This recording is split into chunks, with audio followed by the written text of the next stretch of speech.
The fusion isn't hard enough. I'm sorry, but the fusion just isn't hard enough as it is right now, so the difficulty had to be increased a little bit, as we'll see in today's video. But also, I forgot to add something to the plan, or should I say, I forgot to specify something on the plan, and it makes it seem like you actually have more time than you think you do. So let's jump right into today's video.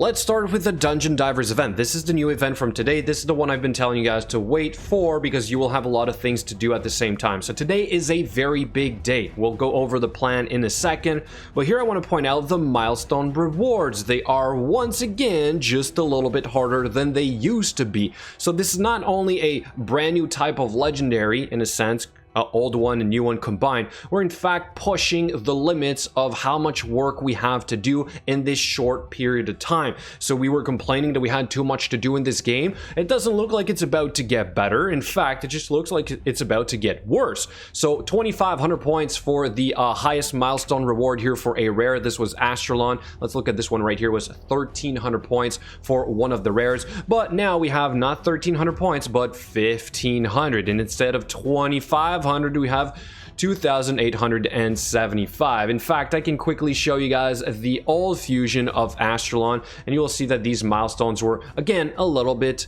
lower. So this is the first ever Dungeon Divers event to push to these new values. So again, guys, Plarium is just being Plarium. Are we really surprised? Technically no, but this in fact means that if you started out this fusion thinking you were going to have enough, think again.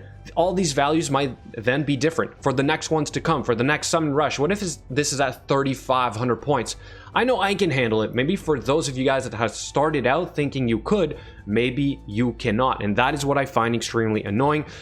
But hey, they like to keep us in the dark about things, so again, are we really surprised? The next thing I want to point out is that I did forget to add a very crucial specification to the plan, and that has to do with the amount of time you actually have to complete these events and tournaments.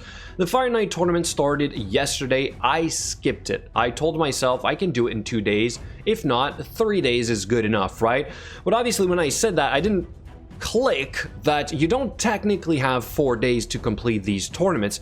They say, and I'll show you guys in the news section, that these are up for 4 days, but they're technically not up for 4 days because of the time zones. You only really have 3 days to complete this, which means that for myself today, I have to do half of the tournament and the second half tomorrow. If some of you guys were thinking I can do it over 3 days and you start on the second day like I said I would, this might be a problem for you guys, so I don't want you to get caught by this. So here's what I've done on the actual plan for you guys. I've colored the 4th day of these tournaments into a lighter gray, simply to indicate that this is going to vary based on your time zone. So for myself, I know I only really have until tomorrow to complete my Fire Night tournament. I know this is really basic, and I would imagine most of you guys know, but some of you might not. So when I did the plan, I figured this might be a little bit misleading for you guys. So again, I'm always trying to improve here a little bit.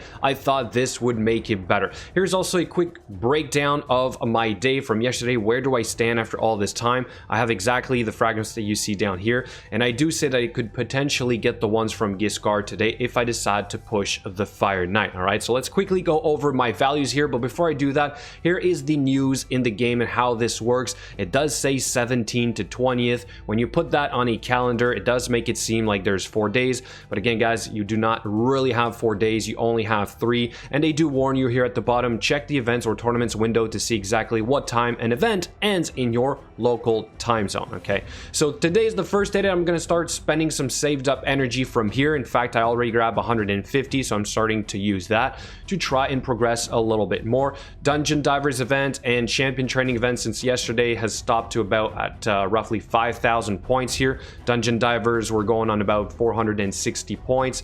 The chase tournament, I have not really pulled anything else. I do think I'm going to end up pulling a lot of mystery shards today. Maybe I could do 110 pop of ancient shards. Let's see if we decide to do that before I let you guys go, right? But I'm still doing pretty good on there. Classic arena takedown, this was done already.